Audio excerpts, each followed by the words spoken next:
Hello students and welcome back to our channel Siraj Shaikh. आज final account का lecture number 9 है, जिसमें हम कवर करेंगे फाइनल अकाउंट के कुछ नए सम। तो स्टार्ट करेंगे आज का क्लास।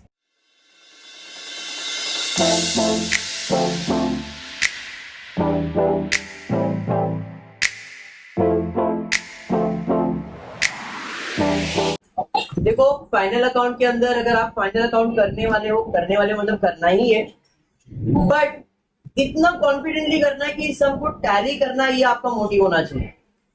समझ में आया क्या? कुछ भी करो, बैलेंस शीट हमारा टैली होना चाहिए।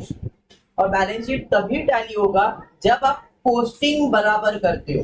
पोस्टिंग मतलब डेबिट का चीज डेबिट साइड पे, क्रेडिट का चीज क्रेडिट साइड पे जाता है। अब अगर फॉर एग्जांपल कि भाई ट्रेडिंग अकाउंट में डेबिट में जाने वाला था, लेकिन तुमने प्रॉफिट एंड लॉस में लिख दिया, प्रॉफिट एंड लॉस में डेबिट में जाने वाला था, तुमने ट्रेडिंग में लिखा, तो टैली तो होगा, अमाउंट फर्क पड़ेगा। तो ये भी ध्यान में रखना कि हम पोस्टिंग प्रॉपर कर रहे हैं, प्रॉपर अकाउंट में भी कर रहे हैं। गुड्स से रिलेटेड, फैक्ट्री से रिलेटेड, इसके लिए मैंने आपको चीजों को बाइफरकेट करके दिया है। भाई गुड्स का है, फैक्ट्री का है तो ट्रेडिंग अकाउंट में आएगा, ऑफिस का है तो प्रॉफिट एंड लॉस में आएगा, लायबिलिटीज असेट है तो बैलेंस शीट में आएगा। ये आपको बाइफरकेशन इसलिए दिया गया, समझ में आया? तो expense, income, goods, factory, liabilities asset proper पहचानो, और उसके हिसाब से डेबिट है तो डेबिट साइड पे, क्रेडिट है तो क्रेडिट साइड पे। क्लियर? फॉर्मेट ट्रेडिंग अकाउंट का आई होप अभी तक सबको बायट हो गया रहेगा। प्रॉफिट एंड लॉस का फॉर्मेट, बैलेंस शीट का फॉर्मेट। थोड़ा बहुत अपन नेक्स्ट सम से चेंज करने वाले हैं इसके अंदर। अभी इंटरेस्ट वगैरह चीजें आने वाली है, तो अपन इसके अंदर थोड़ा बहुत चेंजेस करेंगे, बाकी करना तो वही है फाइनल अकाउंट। कुछ भी फाइनल अकाउंट में चेंजेस नहीं है, सेम टू सेम होने वाला। क्लियर? स्टार्ट करते हैं। पेज नंबर आपका 306, सम नंबर 10। क्या दिया है क्वेश्चन, एक बार चेक कर दे। क्वेश्चन दिया है, prepare trading and profit and loss account for profit and loss and balance sheet in the books of Arun Jain with the help of the following information and trial balance given below for the year ended 31st March 2019। अपने को पहला step क्या करना है बताओ जरा। पहला step है मार्किंग करना है, कौन सा चीज किधर जाएगा। पहला है डेटर्स। डेटर्स आपका असेट है, देखो फॉर्मेट में लिख के रखा है, असेट है तो वहां पे लिख लो असेट। नेक्स्ट उसके बाद क्या है, ओपनिंग स्टॉक, किसी भी चीज का स्टॉक ट्रेडिंग अकाउंट में जाएगा तो वहां पे T, trading account. Next royalties, कहां जाएगा रॉयल्टीज? रॉयल्टीज, रॉयल प्रोडक्ट बनाना है, गुड्स बनाना है, गुड्स का खर्चा मतलब ट्रेडिंग अकाउंट में जाएगा, रॉयल्टीज ट्रेडिंग अकाउंट में जाएगा। उसके बाद क्या है, वेजेस। वेजेस हमाल का पैसा, हमाल का पैसा कहां जाएगा? ट्रेडिंग अकाउंट में। Very good, wages trading account. Salary, salary office में, ऑफिस में मतलब प्रॉफिट एंड लॉस में जाएगा तो profit and loss account. Next drawing, drawing कहां जाएगा? कैपिटल में से माइनस होगा तो यहाँ पे माइनस सी। नेक्स्ट गुडविल, गुडविल क्या है? रेप्यूटेशन है, रेप्यूटेशन बिजनेस का, बिजनेस के लिए प्रॉपर्टी है, असेट है। गुडविल बिजनेस का असेट है, असेट साइड पे जाएगा गुडविल।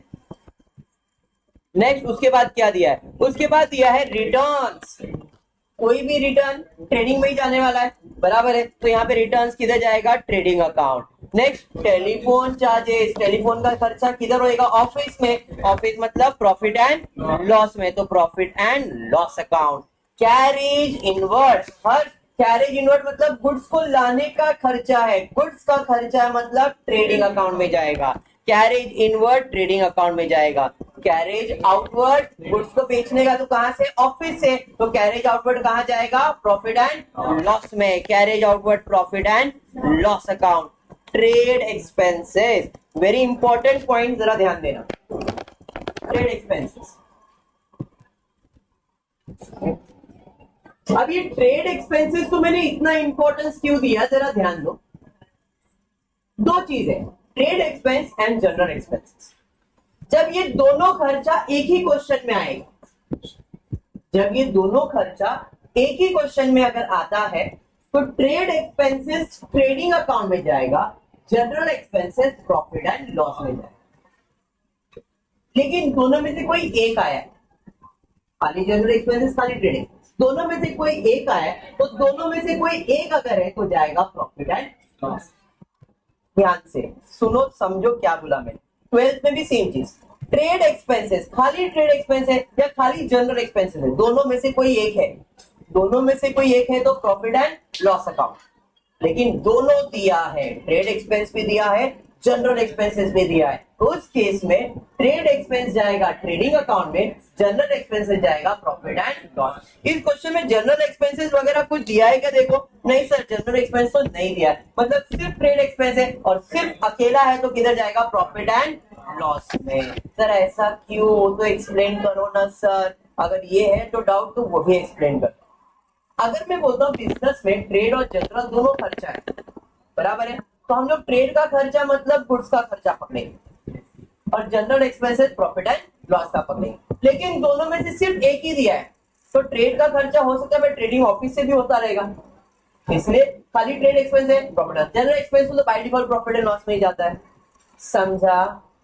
क्लियर? तो दोनों में से सिंगल दिया है तो कहां जाएगा? प्रॉफिट एंड लॉस, और दोनों दिया तो कहां जाएगा? ट्रेड एक्सपेंसेस ट्रेडिंग अकाउंट में, general expenses profit and loss.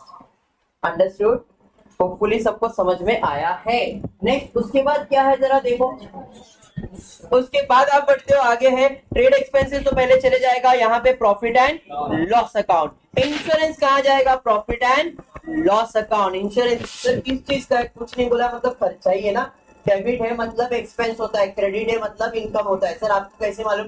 Debit all expense and losses, credit all income and gain. Trial balance जब बनाया था तभी बताया था एक्सपेंस डेबिट में आता है, इंश्योरेंस खर्चा है डेबिट में आएगा। नेक्स्ट प्लांट एंड मशीनरी कहाँ जाएगा? प्लांट एंड मशीनरी असेट में जाएगा, फर्नीचर असेट में जाएगा, परचेज ट्रेडिंग अकाउंट में जाएगा। क्लियर है यहाँ तक? पक्का?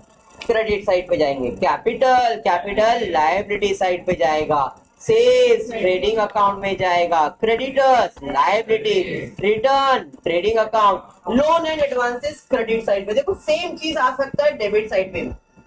लोन एंड एडवांस क्रेडिट पे दिया है, क्रेडिट पे दिया है तो लायबिलिटीज है, और डेबिट पे दिया है तो असेट है। सर ऐसा क्यों? लोन एंड एडवांसेस क्रेडिट का मतलब है कि आपने लोन एंड एडवांस लिया है, डेबिट पे दिया मतलब आपने दिया है। अगर आपने दिया है तो आपका असेट है, आज नहीं तो कल पैसा मिलेगा, और अगर आपने लिया है तो आपकी लायबिलिटीज है, पे करना पड़ेगा। बात समझा? क्रेडिट पे दिया है तो लायबिलिटीज, डेबिट पे दिया है तो असेट। यहाँ पे क्रेडिट पे दिया है इसलिए लायबिलिटीज में जाएगा। Anything payable is my liabilities, bills payable liabilities. Interest receive मतलब इनकम है, इनकम है तो प्रॉफिट एंड लॉस अकाउंट। बात समझ में आया क्या? पक्का? तो आपका पहला स्टेप ये मार्किंग आपको प्रॉपर हो गया तो आपको इतना समझ में आया ट्रेडिंग में क्या क्या लिखना है, प्रॉफिट एंड लॉस में क्या लिखना है, लायबिलिटीज में क्या लिखना है, इसी का पोस्टिंग प्रॉपर होना चाहिए। समझा? याद रख, पक्का समझा सिद्धि? आगे बढ़ेंगे। उसके बाद क्या है? एडजस्टमेंट है। देखते हैं एडजस्टमेंट क्या दिया है। पहला एडजस्टमेंट दिया है closing stock is valued at cost price 13,000, market price 15,000, whichever is lower। But क्या मानसी इसके लिए किसी को मार्क करेंगे क्या अपन? नहीं, क्लोजिंग स्टॉक के लिए किसी को मार्क करने की जरूरत नहीं है। राहुल नेक्स्ट क्या दिया है? Depreciate plant and machinery by 5% and furniture by 10%। Plant and machinery and furniture के ऊपर एडजस्टमेंट है, दोनों को मार्क करेंगे भाई साहब के ऊपर एडजस्टमेंट है, तो स्टार मार्क कर देते plant and machinery and furniture. भैया प्लांट एंड मशीनरी को स्टार मार्क किया, फर्नीचर को स्टार मार्क। नेक्स्ट उसके बाद क्या है? उसके बाद दिया है इंश्योरेंस ₹700 इज अनएक्सपायर्ड। एडजस्टमेंट किसके ऊपर है? इंश्योरेंस के ऊपर है। देखते हैं इंश्योरेंस किधर है, तो भाई इंश्योरेंस प्लांट एंड मशीनरी के ऊपर ही है, इसी को स्टार मार्क करते भाई साहब के ऊपर एडजस्टमेंट है। नेक्स्ट उसके बाद दिया है outstanding salaries and wages ₹800 and 1,000 respectively. Outstanding salary and wages मतलब सैलरीज एंड वेजेस के ऊपर, दोनों के ऊपर एडजस्टमेंट है। देखो वेजेस तो रॉयल्टीज के नीचे मिल गया और उसी के नीचे आपको सैलरी भी मिल जाएगा, दोनों के ऊपर एडजस्टमेंट है, दोनों को स्टार मार्क कर दिया। नेक्स्ट उसके बाद RDD is to be credited at 5% on sundry debtors. Debtors के ऊपर एडजस्टमेंट है, पहला ही आइटम है डेटर्स, डेटर्स को स्टार मार्क करते भाई साहब के ऊपर एडजस्टमेंट है। Goods ₹3,000 distributed as free sample.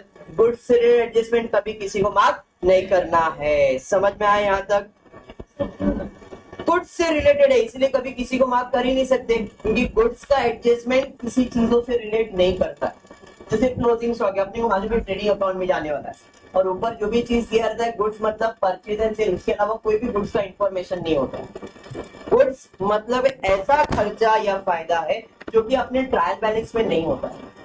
Trial balance में खाली दो ही चीज गुड्स से रिलेटेड है, परचेज और सेल्स, समझा? तो जब गुड्स से रिलेटेड और दूसरा कोई एडजस्टमेंट आएगा तो किसको स्टार मार्क करेंगे? कुछ नहीं होता है, इसलिए कभी भी गुड्स से रिलेटेड एडजस्टमेंट आए तो किसी को मार्क नहीं करना। आपको समझा क्या? मैं बोल रहा हूँ भाई, बिजनेस जो है ना, बिजनेस जो हम करते हैं तो बिजनेस तो गुड्स में ही करेंगे। अब जब मैं बिजनेस गुड्स में करूंगा तो या तो गुड्स खरीदूंगा या तो बेचूंगा, दो ही चीज होगा, परचेज एंड सेल्स। अब उसके अलावा कोई नया गुड्स का मैंने एडजस्टमेंट दिया तो सोचना पड़ेगा ना कि खरीदा है, बेचा है, डिस्ट्रीब्यूट किया है, डिस्ट्रॉयड हो गया, क्या हुआ है। वो किसी चीज को रिलेट करता है, जैसे सैलरी है तो सैलरी समझ में आए, वेजेस है तो वेजेस समझ में आए।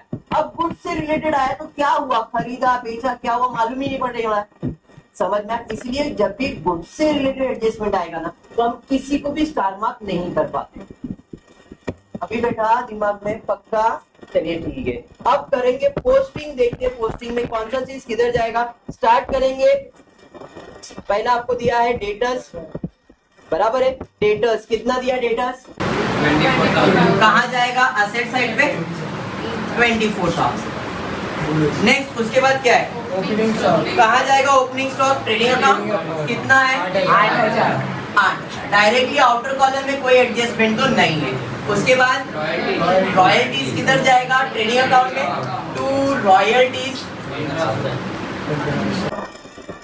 कितना रॉयल्टीज? 1500। नेक्स्ट उसके बाद वेजेस कहाँ जाएगा? ट्रेडिंग अकाउंट टू वेजेस कितना है? इसे मैं इनर कॉलम में लिख रहा हूँ क्योंकि एडजस्टमेंट है। नेक्स्ट उसके बाद सैलरी कहाँ जाएगा? प्रॉफिट एंड लॉस में तो टू सैलरीज कितना? 2500 इनर कॉलम में क्योंकि एडजस्टमेंट है, समझ में आया मन? उसके बाद क्या है? ड्रॉइंग कैपिटल में से माइनस करेंगे, कितना है? 3000 ब्रैकेट क्योंकि माइनस करना है मन से। उसके बाद क्या दिया है? गुडविल इधर जाएगा असेट में, goodwill is my asset, asset side पे गुडविल 8। नेक्स्ट उसके बाद क्या है? रिटर्न। ये कौन सा रिटर्न है? डेबिट पे जो रिटर्न दिया है वो सेल्स रिटर्न और क्रेडिट पे जो रिटर्न दिया है वो परचेज रिटर्न होता है। सर आपको कैसे मालूम? डेबिट पे दिया है, क्रेडिट साइड पे माइनस किया तो कौन सा इफेक्ट होता है? डेबिट का। तो मतलब जो डेबिट पे रिटर्न दिया वो कौन सा रिटर्न है? सेल्स रिटर्न है। कितना दिया है सेल्स रिटर्न? 500। सर आपने बोला था डेबिट का साइड डेबिट पे जाएगा तो मैंने डेबिट इफेक्ट दिया ना, बराबर है। उसके बाद रिटर्न्स के बाद क्या है? टेलीफोन चार्जेस कहाँ जाएगा? प्रॉफिट एंड लॉस में तो टू टेलीफोन चार्जेस कितना? 1000। एडजस्टमेंट है क्या? नहीं, तो डायरेक्टली आउटर कॉलम में लिख देंगे रिया। उसके बाद क्या है? उसके बाद एक कैरेज इनवर्ड कहाँ जाएगा शिवा? कहाँ जाएगा? ट्रेडिंग अकाउंट में कैरेज इनवर्ड। एडजस्टमेंट है क्या? नहीं। कितना है अमाउंट? 1000।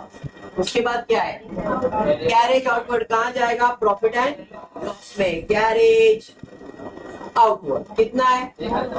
1000। डायरेक्टली आउटर कॉलम में कोई एडजस्टमेंट नहीं है लक्ष्मी। उसके बाद क्या है? Trade expense. अभी मैंने बताया था ट्रेड एक्सपेंस के बारे में, सिंगल है इसलिए कहाँ चले जाएगा? प्रॉफिट एंड लॉस में ट्रेड एक्सपेंस कितना है? 5। नेक्स्ट उसके बाद क्या है? इंश्योरेंस कहाँ जाएगा? प्रॉफिट एंड लॉस में। एडजस्टमेंट है क्या? हाँ सर। कितना इंश्योरेंस? 2000 इनर कॉलम में क्योंकि एडजस्टमेंट है। उसके बाद क्या है? प्लांट एंड मशीनरी, बराबर है। प्लांट एंड मशीनरी किधर जाएगा? असेट साइड पे plant and machinery 6000 inner column में क्योंकि एडजस्टमेंट है। नेक्स्ट उसके बाद क्या है? उसके बाद है फर्नीचर, इसके ऊपर भी एडजस्टमेंट है। कितना है फर्नीचर? 5000 इनर कॉलम में, समझाइए मत सी। उसके बाद क्या है? परचेज कहाँ जाएगा? ट्रेडिंग अकाउंट में। कितना दिया है? 12000। इसे मैं इनर कॉलम में क्यों लिख रहा हूँ? रिटर्न्स वगैरह आएगा तो माइनस करना पड़ेगा। क्लियर? क्रेडिट साइड पे जाएंगे, क्या दिया है देखो जरा। कैपिटल कितना है? 25,000। नेक्स्ट स्वरूप उसके बाद क्या दिया है? सेल्स कहाँ जाएगा? ट्रेडिंग अकाउंट में। कितना है? 20,000। क्रेडिट का चीज क्रेडिट पे जा रहा है अभी। उसके बाद क्या है, क्रेडिटर्स किधर जाएगा, लायबिलिटीज में। कितना है, 10,000। डायरेक्टली आउटर कॉलम कोई एडजस्टमेंट तो नहीं है। उसके बाद ये कौन सा रिटर्न है, परचेज रिटर्न है। क्रेडिट क्रेडिट साइड पे दिया ना, डेबिट साइड पे माइनस करेंगे तो क्रेडिट इफेक्ट। तो ये परचेज रिटर्न है। कितना है, 1,000। इनर कॉलम में क्योंकि माइनस करना है, समझा ये। उसके बाद क्या है, loans and advance. Credit side पे दिया है तो लायबिलिटीज है, लोन एंड एडवांस। कितना है, 8,000। नेक्स्ट उसके बाद बिल्स पेबल क्या है, लायबिलिटी साइड पे जाएगा, बिल्स पेबल। कितना है, 12,000। नेक्स्ट उसके बाद इंटरेस्ट रिसीव, तो आपका इनकम है, तो बाय इंटरेस्ट रिसीव। कितना, 1। और कुछ है क्या, इतना समझ में आया है क्या। अभी क्या करना है, अभी आपको एडजस्टमेंट सॉल्व करना। एडजस्टमेंट के दो इफेक्ट देने के, एक डेबिट और एक क्रेडिट। समझ में आया क्या, क्लियर है। स्टार्ट करेंगे पहला एडजस्टमेंट। देखिए पहला एडजस्टमेंट क्या दिया है, क्लोजिंग स्टॉक। क्लोजिंग स्टॉक का दो इफेक्ट किधर जाएगा, ट्रेडिंग अकाउंट पे क्रेडिट साइड, बैलेंस शीट पे असेट साइड। ट्रेडिंग अकाउंट पे क्रेडिट साइड, बैलेंस शीट पे असेट साइड। बाय डिफॉल्ट जितने भी सम्स के उसमें आपको ये एडजस्टमेंट दिखाई है। Cost price market price whichever is lower, cost price market price whichever is lower. तो भैया विचएवर इज लोअर के हिसाब से कौन सा अमाउंट आएगा बताओ जरा, 13,000। देखो ना आपको दिया ना, 13,000 और 15,000 दोनों में कम क्या हो रहे, 13,000। तो 13,000 का एडजस्टमेंट है, इधर 13,000 क्रेडिट, इधर 13,000 डेबिट। एडजस्टमेंट के दो इफेक्ट, एक डेबिट और एक क्रेडिट, समझा। नेक्स्ट उसके बाद क्या है, depreciate machine by 5% and furniture by 10%। Depreciation का मतलब असेट का वैल्यू कम करना, तो less depreciation at the rate plant and machinery पे 5%, less depreciation at the rate 10% किस पे, furniture.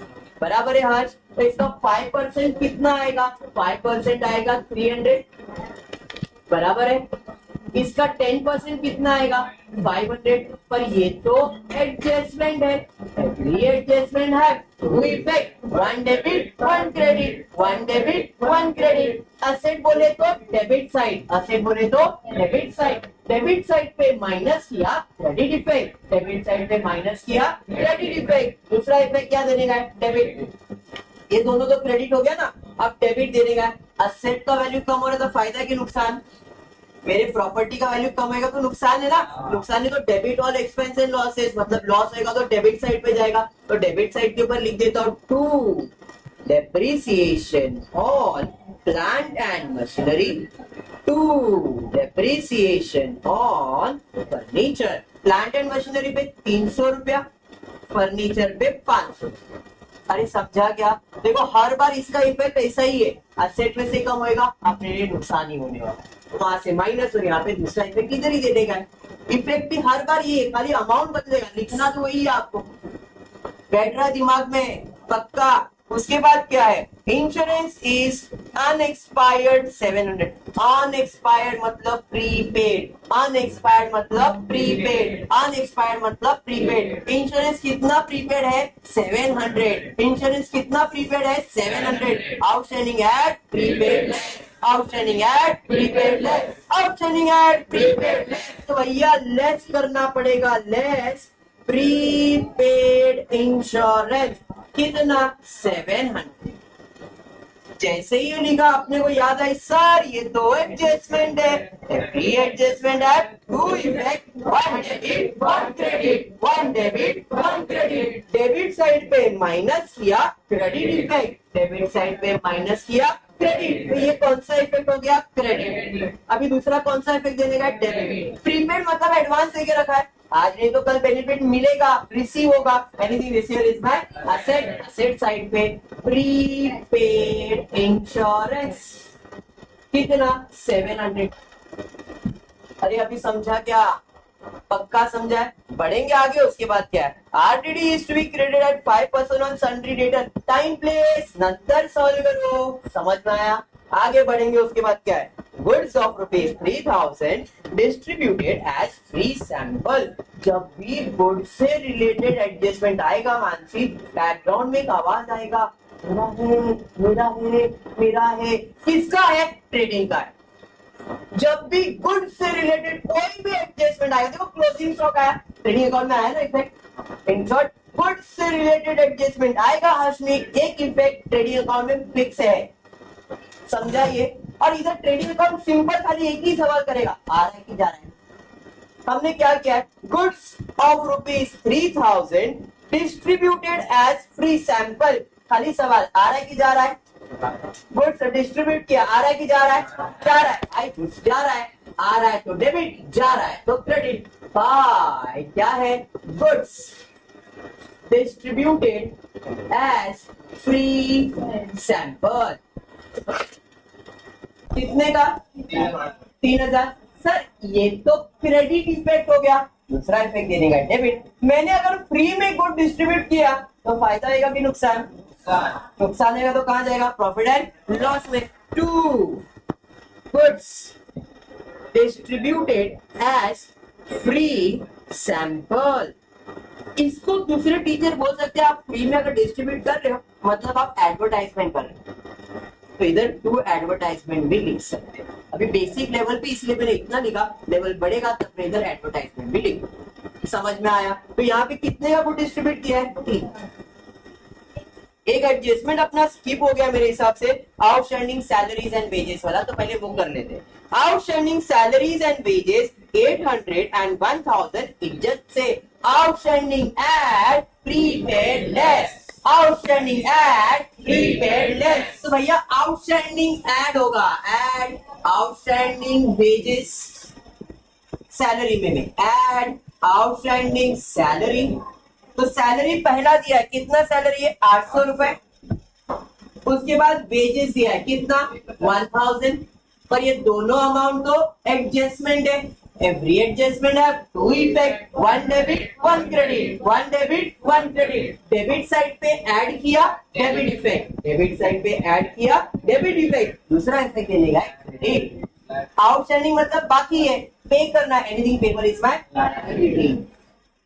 Outstanding wages, outstanding salary, wages 1000 रुपया बाकी है, सैलरी 800 रुपया बाकी। समझ में आया क्या? अभी वो टाइम प्लेस वाला एडजस्टमेंट सॉल्व कर सकते। RDD is to be credited at 5% on debtors. Simple, amount दिया है तो फर्दर पैटेड, परसेंटेज दिया है तो न्यू आरडीडी। क्या दिया है? परसेंटेज, तो ये क्या है? New RDD. कितना परसेंट? 5%।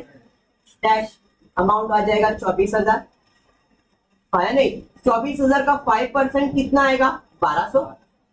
10% 2400, तो 5% 2400 का आता 1200, बराबर है। अमाउंट न्यू आरडीडी मिल गया भाई, अमाउंट न्यू आरडीडी मिल गया। समझा? खत्म सारे एडजस्टमेंट। अभी बचता है सिर्फ और सिर्फ पोस्टिंग, सॉरी क्लोजिंग। फिर फटाफट क्लोज करते। 12,000 में 1,000 चले जाएगा तो इधर आएगा 11,000। 1000 में 1000 ऐड होएगा 2000। 20,000 में 500 माइनस होगा 19,500। और कुछ है क्या? नहीं। चलिए इधर का टोटल ले लेते हैं फटाफट। 500, 9 और 3, 9 और 3 12, 12 और 3 15, 15 का 5 और 1, 1 2 3, 35,500। अरे समझा? चलिए माइनस करेंगे तो आएगा 2। Gross profit transfer to profit and loss account. यहां से हम कहा ट्रांसफर करते हैं? प्रॉफिट एंड लॉस में। चलिए माइनस करेंगे, 2 0 2 0 2 0 2 0 तो 2 0 0 0 5, 5 में 0 ऐड करेंगे तो 5 आ जाएगा। 8 और 1 9, 9 और 1 10, 10 और 2 12 और 1 13, 13 में 2 ऐड करेंगे तो 15 आएगा। 15 का 5, एक ऊपर 1 और 1 2, 2 में 1 ऐड करेंगे। अरे समझा? तो ये ग्रॉस प्रॉफिट इधर डेबिट तो इधर आएगा क्रेडिट बाय ग्रॉस प्रॉफिट। कितना? 12,000।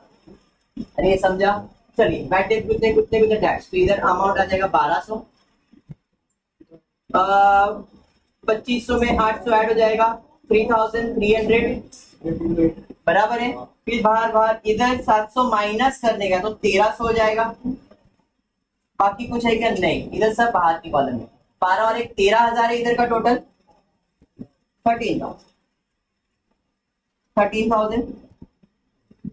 चलिए माइनस कर दे, 2 0 2 0 2 0 2 0 2 0 2 0 2 0 2 0 2 0 2 0, 2 और 3 5, 5 और 5 10, 10 और 3 13, 13 और 3 16, 16 और 5 16 5 21, 21 में कितना ऐड करें तो 0, 21 में 9 ऐड करेंगे तो 30 आएगा, 30 का 0 और 3 ऊपर, 3 और 1 4 और 3 7, 7 और 1 8 9 10, 10 और 3 13, 13 में 0 ऐड करेंगे तो 13 आएगा, मतलब इधर कितना आएगा 900, तो ये क्या आया, प्रॉफिट ही आएगा, टू नेट प्रॉफिट। यहां से किधर ट्रांसफर करने हैं इसे, ट्रांसफर टू बैलेंस शीट, बराबर है, इधर से प्रॉफिट इधर आ जाएगा 9 डैश, 25,000 में 3,000 माइनस होगा तो 22,000 ऐड करेंगे, 22,009, बाकी सब आगे कॉलम में 6,000 में 300 माइनस करेंगे 5,700, 4,500 डैश, 24,000 में 1200 माइनस करना है, यहाँ पे 0 0 8 हो जाएगा, 10 2 और 22 800, बराबर है। और कुछ है क्या, नहीं, इसका टोटल ले लो, इसका टोटल ले लो, दोनों साइड का टोटल सेम आएगा, मतलब प्रॉब्लम टैली हो गया। देखो हमने अभी तक बेसिक सम्स के अंदर जितना लेवल इंक्रीज करना था वो किया, नेक्स्ट लेक्चर में थोड़ा बहुत मैं इसमें चेंजेस करूंगा, सम वैसे ही आएगा। आपको बेसिक चीजें याद रखनी है फाइनल अकाउंट में, क्या क्या याद रखना है, क्लोजिंग स्टॉक कैसे सॉल्व होता है, डेप्रिसिएशन कैसे सॉल्व होता है, आउटस्टैंडिंग और प्रीपेड कैसे सॉल्व होता है, आरटीडी का तो कंसेप्ट मैंने बता दिया। अगर ये 5 एडजस्टमेंट 6 एडजस्टमेंट आप कर सकते हो ना फाइनल अकाउंट में, मतलब आप फाइनल अकाउंट कर पाओ। क्लियर है? आई जस्ट होप आपको वीडियो पसंद आए तो प्लीज वीडियो को लाइक कर देना, फ्रेंड्स ग्रुप में शेयर करना और चैनल को सब्सक्राइब करना। Thank you for watching the video.